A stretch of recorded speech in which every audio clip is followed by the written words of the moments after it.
Hello and welcome again to another episode of One Starfish, where our mission is to help change the world one person or one starfish at a time. Our guest today, John Paul, or JP, his friends call him. Him and I met on a John Maxwell trip, actually in Paraguay, Brazil, somewhere over there. I don't remember which country it actually was. And he was there with his son. Amazing guy, amazing family guy. Runs Iron Horse Financial, which he purchased in 2013, but the company's been around for 63 years, which I think is really neat. Came from health insurance before, but welcome to the show. We'll get into some of that on the show. Welcome to the show, JP. Man, thank you. I'm just excited to be here. So this is great. Awesome. So let's get into, let's go back.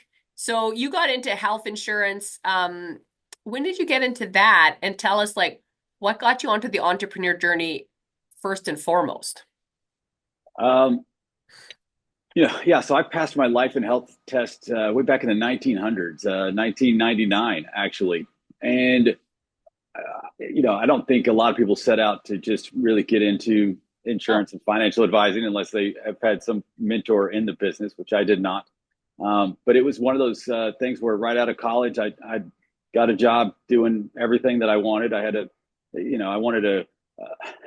I'm like, all right, Lord, I want a company car, I want a corner office, I want all these different things, and so I graduate college and I get a corner office inside of a metal building. My company car was a Corsica, and the boss was the meanest woman you ever met in your life. And so literally for 13 months I hated every day. And so at that point I was like, I'll do anything else. And so when somebody approached me about doing straight commission sales, I'm like, fine, whatever. Like, let me at least, if I fail at this, let it be me that fails and not, all these other circumstances I have no control over. And so I actually got into health insurance, and the timing was right. It was a great market for it, and so I did exceptionally well. Quite honestly, I kind of thought, why doesn't everybody do this? And then I started kind of recruiting and hiring friends and family, and I realized, oh wait, maybe everybody can't do this. Maybe maybe this is something that I actually am kind of gifted at. And so that went well, and I grew a pretty large health insurance company. Ended up moving to Little Rock for a little while, and Tulsa. I had offices across the Midwest doing health insurance. I actually owned a telemarketing company for a while, and then one day Obamacare passed, and it was all gone overnight. So I had to kind of change gears at that point. okay, well, we'll touch on that, but I want to back up a little bit. Why do you think you were successful when other people weren't? What do you feel the difference maker was? That's something that I've always tried to pinpoint when training and kind of developing other managers. I really focused on the language, but I do think that there is an emotional intelligence of a conversation and just being able to really connect with that other person. A lot of times people think sales is about talking, and I've always been a big talker and easy to talk to other people, but really being able to connect with them, look for what is in their best interest, and try to provide value.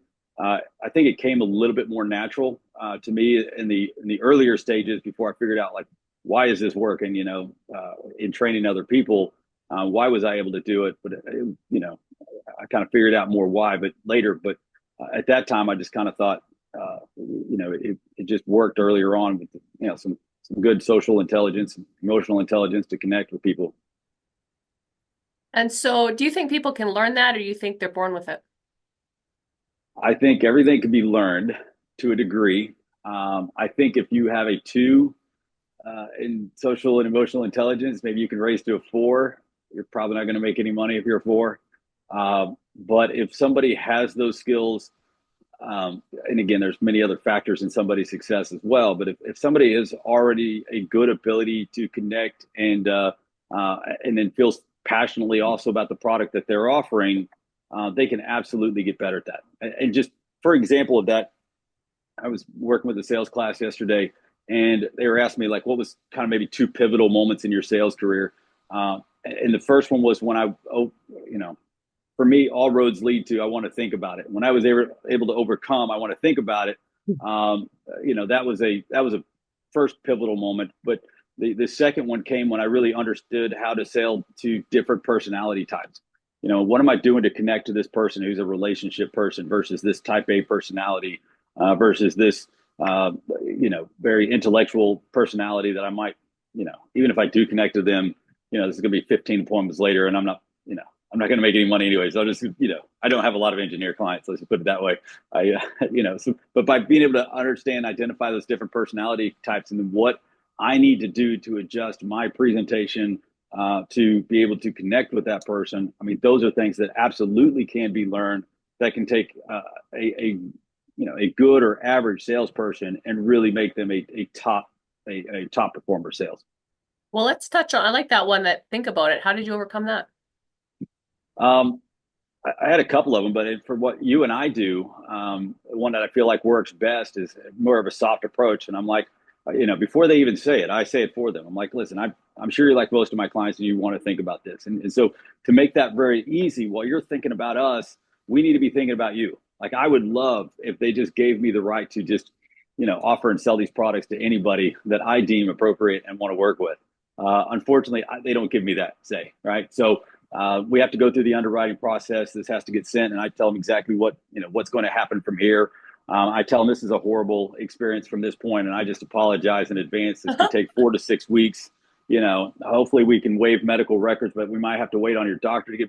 So I want to set the expectation that this is just going to be atrocious for them to go through, and then hopefully I've oversold how bad it is, and it's not that bad. But if it does run into something bad, I have not in any way pretended that this could be easy, And you've also made it about you analyzing them more than just them analyzing you. I like that.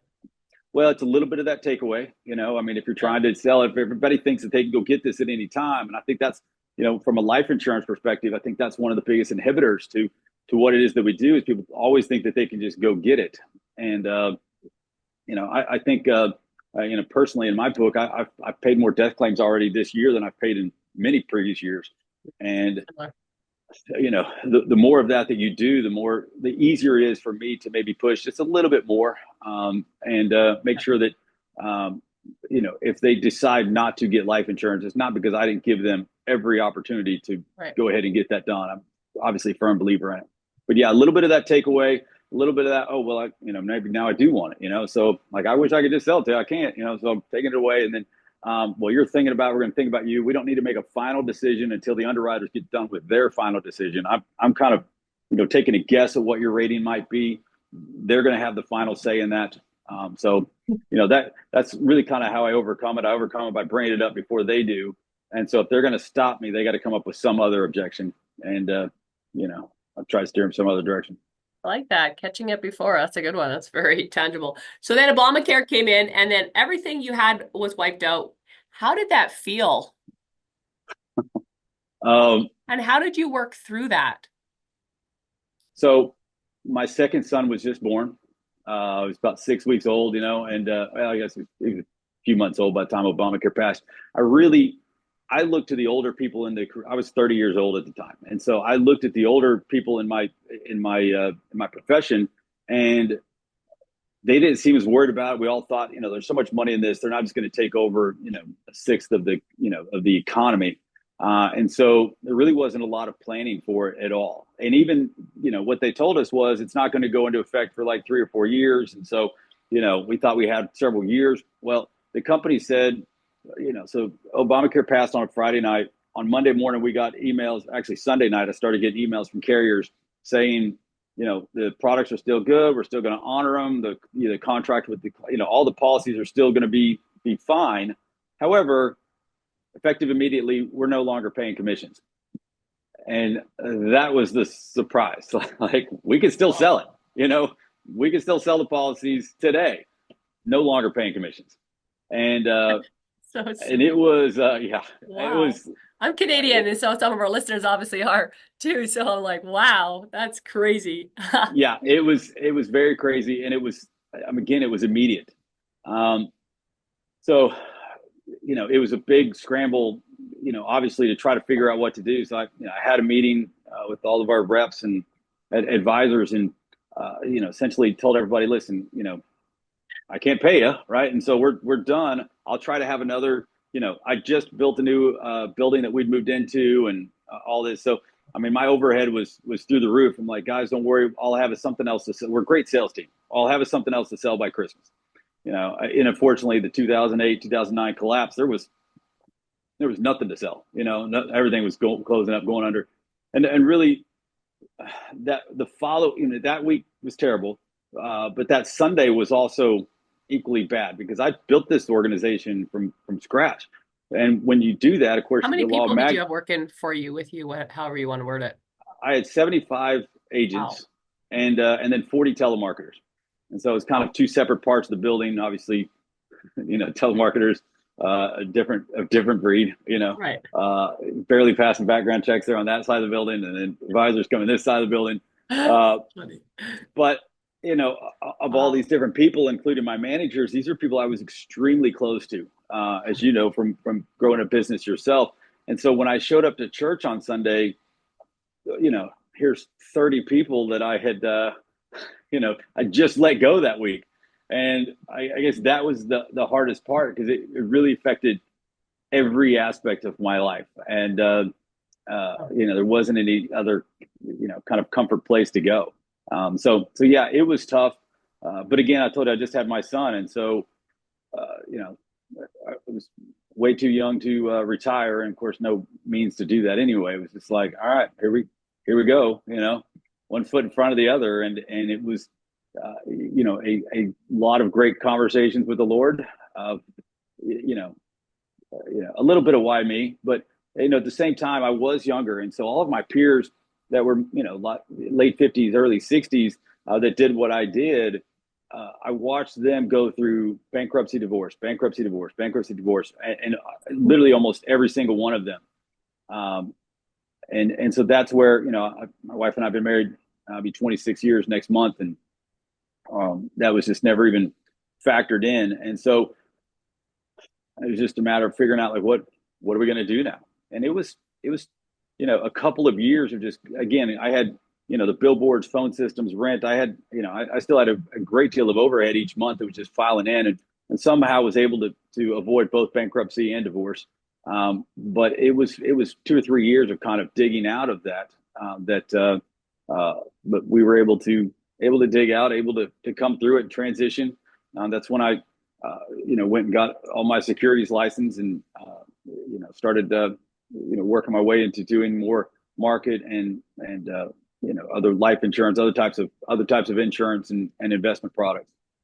So what got you into, it's amazing, Iron Horse? How did you guys meet? How did that transition to be able to actually purchase it? That's a big deal. Tell us a little bit about that. So I called up a headhunter in Boston, and, basically sent in my resume, and I'm like, what do I do? And he was fantastic. He's very well connected with the industry that we're in. And he said, listen, you have a great resume. Obviously you can recruit, which this is very important for what you and I do. But he said, well, without your securities license, a lot of the big players aren't going to look at you at all. And I was like, what should I do? He's like, go to one of the big mutuals, make a name for yourself, and see what opportunities come up. And so that's what I did. I went to one of the large mutual companies, and through that process, I got my 6 and 63 to make partner. I got my 7 and 24 to make managing partner, and then I got my 65. And so I basically got all the license, and I got the licensing that nobody else wanted to get, like Series 24, which is a supervising stockbroker license, a registered principal. And as soon as I got that license, the phone kind of started ringing again.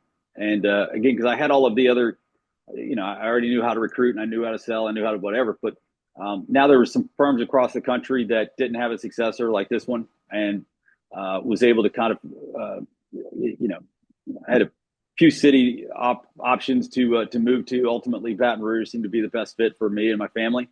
I knew that was going to be relocation, from where I was at that time. I moved back to my hometown, Missouri. I had to find another church, so I moved back to my hometown of Springfield, Missouri, and I knew it wasn't a big enough market for to really have a large wealth management firm. So anyway, the headhunter connected us, and it was a good fit, and structured a buyout over a few year period of time, and by 2003, 13, everything that I had lost, income included, had been fully replaced. And so, praise God, it was a great transition. But I look back on it, and I wouldn't change it, because the way that health insurance had gone at that time, I was captive, because I didn't know any different when I started. So I started out captive, remained captive. And when I started out captive, the company was the best company, AAA rated, the best products, but it was a publicly traded company. And so every quarter, profits became more important than claims and everything else. And so by the time Obamacare and all that kind of stuff was, towards the end, it had really gotten to some products where, I won't sell this to my mom, but I'll sell it to yours, So I determined, like, I will never be captive again, to where, that kiss of death question, is this the best thing I can buy? Well, it's the best thing I can sell you. Only thing I've got for you. Yeah, exactly. It's the best thing I can sell you. Yeah. So I never want to be in that situation again. I kind of knew what I wanted. And so, now, although that was a painful experience to go through, I just feel really proud about what we do for clients, and how we're able to help people. And, I don't mind taking care of my, in this industry, as you're aware, many times your friends don't become clients, but your clients end up becoming your friends. And so, that's really been my experience. And if anyone's listening to this, you're like, what does captive mean? It just means that you can only sell one product, basically, as opposed to offering a lot of different products. So you're restricted. You can only sell one color bank as opposed to all the banks, kind of thing. Yeah. If you're a Ford dealership, you can only sell Fords. That's right. it. And and which is fine. Ford's making a great car that year, but if they're not, you want to be able to sell some. Yeah, or maybe someone doesn't want a Ford. Maybe you and you can't. You just have no other That's a good analogy. So if anyone's listening, that's really cool. So then you started into that. So let's talk a little bit about what you do and building wealth. Because I think even listening to your story, one of the things I always think about is if business, business can be booming, but if business shuts down like it did for you, I always think about that. How am I going to be actually wealthy enough that doesn't matter? And so one of the things you talk about with your business is building wealth. So, let's go into that a little bit. Like, how does someone start and build wealth, like actual wealth? Yeah, great question. And I think for us, again, this firm's been here for a long time when I got here, and it was one of those kind of areas where can I add value to it? And I didn't start out in wealth management like a lot of reps do. This is what they know. This is where they got trained, either by Wirehouse or Mutual, what have you. But for myself, that wasn't my experience. I grew up with nothing. And so, kind of being creative with nothing was what I was, good at. And so one of the things that I did here was we removed all account minimums. So in order to sit down with a Wirehouse person, you have to have, in most cases, say $250,000 of investable assets before you can meet with a financial advisor. Well, by that point in time, most of them don't need, a financial advisor to help them build wealth. They already have it. And that's where most of the wealth people really focus. They're out at the country club and different places trying to just go after the same people. And I really feel like for us, because we don't have account minimums, I really like to work with, of course, somebody comes in with millions of dollars, obviously, great client, right? But at the same time, I love working with young families and with young individuals to help them get their first $1,000 started, right? Their first $10,000. And part of this is, my oldest son is 20, and he's already got his Roth started and he's got things. So, I want to get people started on the right foot. But, one of the things that we do here quite uniquely to these other firms is a couple of things. But when it comes to building wealth, I really encourage people to open up a wealth building account. And for us, we have a special arrangement with our broker dealer to where we can do a wealth building account that is an actual wealth building account, meaning that we take the default away. So right now, the average American and Canadian, the average person out there, everything that they get paid, right, their income check goes into the checking account. And so by default, it's the spending account, it gets spent, right? And so if everything goes into the spending account, it gets spent, and then hopefully some money gets carved over for savings or investing. but then many times because, it's all just the click of a button, it goes right back into checking. And so it's essentially this one account. And so people will say, well, I save $5,000 a year. And I'm like, no, you transfer 5,000 to savings, but then you only save about 1,000 of that because the other 4 of that comes right back. So by having this wealth building account, what we're doing is we're making spending an intentional act instead of the default act. And so the income check and bonuses and commissions, especially if you're a business owner out there or that you paid any type of a variable comp or performance-based comp, and each month's a little bit different, what we try to do is carve out, okay, what do we need to go into the checking account to live on each month? Right? I'm the first to tell my clients that budgets don't work.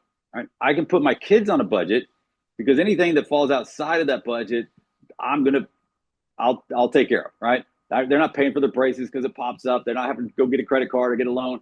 Like, their structure is basically set, and therefore their budget works. But for those of us who live in the actual world, right, things come up on a monthly basis. This last month I had to get brakes, and then I ran over something on my daughter's volleyball game and had to get a tire. These are not expenses that are in the budget of most people. And so instead of trying to budget, we put a spending account together, and that spending account is just what goes into their checking account. But you take a client that right now is not able to save any money. Everything that comes in goes right back out. I totally understand that, right? But I still want to put in this filter first, this wealth building account filter, because whatever we need to put into the checking account each month, we'll do that. But over time, you're going to get a raise, right? You're going to get a little bump. You're going to get some extra income that comes in, even if it's just inflationary, right? Things are, you're going to have more money that comes in there. And if over time, we're very intentional about how much money gets put back over into our spending account, then that difference between what we spend and what we bring in begins to grow and begins to widen.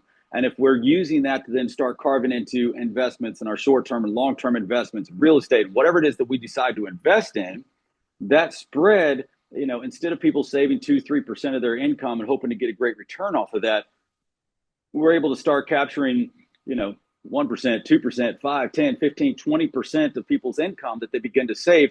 And that's when really true wealth begins to get created.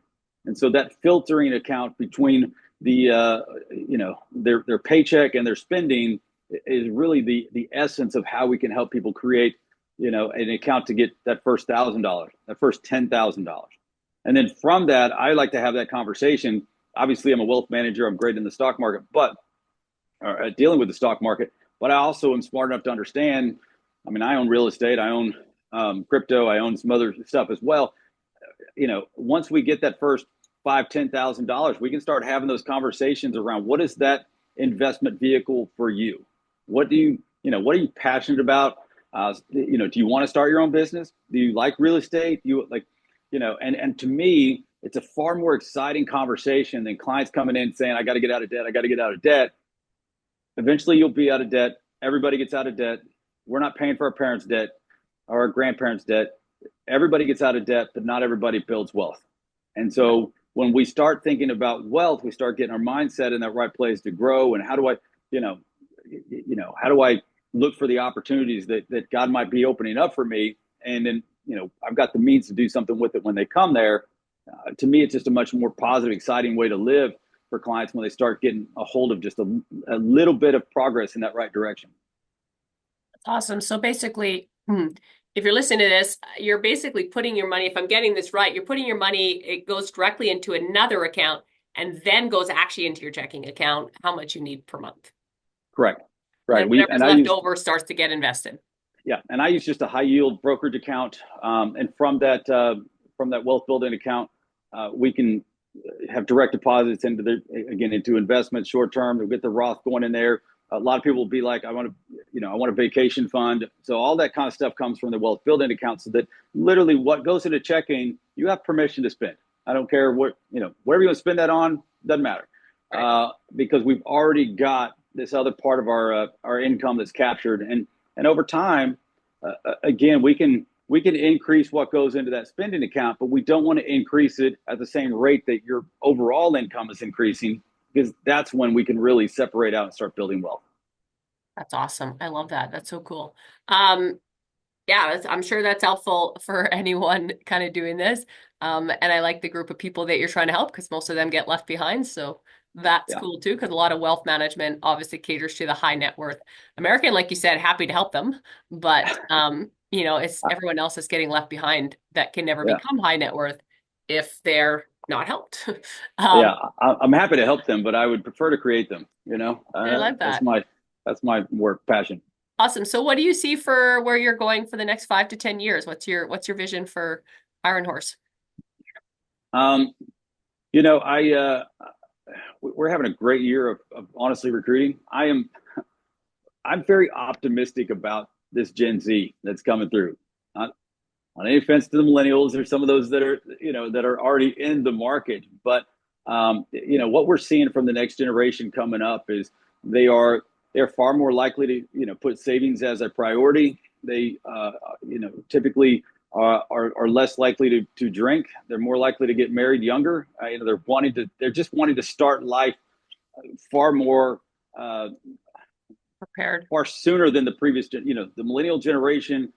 Again, and I bought into this much like everybody else. Like, go ahead and wait to get married. Go ahead and wait to do. And so, what we really started to see were people who were 28, early 30s that still thought that they had all kinds of time to really just kind of get life figured out. And life catches up fast. And if you're really not trying to go after those things and aggressively just start getting life started when in your early 20s, you've really put yourself at a disadvantage. And I think the generation that is coming up have really seen much of that and what's happened there. And so, I really feel like that pendulum has swung back the other direction. I've got several young people in their early 20s here that all have serious girlfriends. They're starting wealth building. A lot of our clients are coming in their early 20s to get wealth management started because they're looking to get married. They've got all those kind of planning and preparation, and so that really encourages me over the next 5 to 10 years as to what the future for even our business and even our entire country can look like. That's cool. That's exciting. Very cool. Well, in wrapping up, I always have three final questions, but then anything we didn't touch on that you think would be really impactful for our listeners. First and final question is if someone is looking for their purpose, what's one sentence you could say that could help them find it? You know, I, I love the scripture Proverbs 16:9, and it it's something that I really had to reflect on when I was going through some of the pain and punishment that I felt like I was, you know, in those 2008, 2009 days. But it says that the Lord directs our steps, and a man plans his ways, but the Lord directs his steps. And we have a plan for our lives, and we have a vision for our lives, and hopefully everyone listening to this podcast does, right? But it's not a leap. It's not a bound. If it's if something feels like you're jumping off a cliff, that's not God, right? And so I always just try to tell people when they're looking for their purpose is just take the next step. Get up, keep moving forward, take the next step of what's in front of you, because as Charles Tremendous Jones says, you are today who you will be 5 years from now, except for the people you meet and the books that you read. And if you keep moving forward, your purpose will uncover itself. It will discover itself. You will not have any problem finding a purpose if you're moving forward and looking for that next step. So I love that. Second question, what's a favorite quote and why? Andy Warhol, actually, my favorite quote. The idea is not to live forever, but to create something that will. And as I deal with a lot of business owners and even ministries, I do a lot of succession planning for businesses and ministries.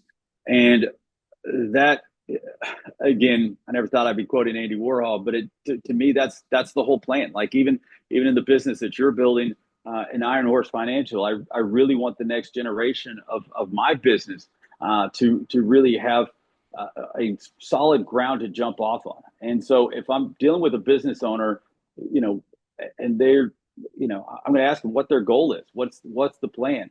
And many of them, have poured their life into a business, and let's structure that in such a way that it lives forever. And we can absolutely do that with the right planning. Awesome. I love that. Third and final question, what's one word or sentence you want on your gravestone? Um, I would say this man truly lived. Like that. As tough as life has been at different times, I, my wife and I have said for years, we could die tomorrow happy. Like I feel like I've lived 5, 10 lives. I've taken advantage of every possible door, and maybe got out ahead of God a couple times, but there was never an opportunity that we didn't seize on. And, because of that, I have no regrets. Cool. All right. So you're running someone in a coffee shop. They listen to this amazing story. I love how you got out of the darkness really, and then, started building something even better. What's something that we didn't touch on that you think would be really impactful to leave our listeners with?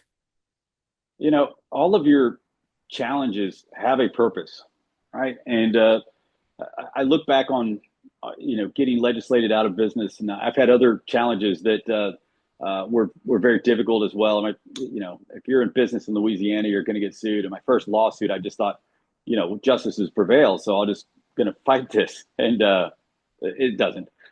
So the saying down here, at least, is that a good attorney knows the law, and a great attorney knows the judge. My attorney didn't know the judge. Let's just put it that way. I had a good attorney, but it was just it was another horrible experience that drug out way too long. And so I actually sat down with my pastor, and he'd been with me for several years as a client, and very influential pastor. One of those that I was like, Lord, I don't want this account if this is not going to do, like, to let him find somebody else. Like, this is, I don't want this kind of pressure if this account doesn't do extremely well. But years later, he came to me. He's like, man, you're like my Joseph. And that was the best compliment. As soon as he said that, it was like the Lord just reminded me of what Joseph went through to be able to be number two in the kingdom. And so when I sit down with any of these business leaders or ministry leaders, I've been hit with the black swan that I did no control. But I also have been hit with enough stuff that I maybe should have seen coming, that I've become a very good advisor to these different people, because I can see the risk that could possibly go up, and then we can protect against them. I can see how these things need to play out. And so I would not have that ability to do it if I had not have gone through painfully, obviously, some of these things. And I hate to put my wife and family through some of these different experiences, but it really does make me a very pivotal player in the world that I'm in today because of these past experiences. So I'm not saying to necessarily be grateful for them, but I will say that they do have a purpose. And I would encourage anybody who is going through one right now that, man, just keep putting one foot in front of the other, keep moving, keep stepping. Somehow this will be used to benefit you at some other stage in life, even if it's just that, you're stronger than you think you are. Love it. Use the challenges. Guys, I know you want to share this. Start building wealth. You never know what's going to happen. It's a good thing to build.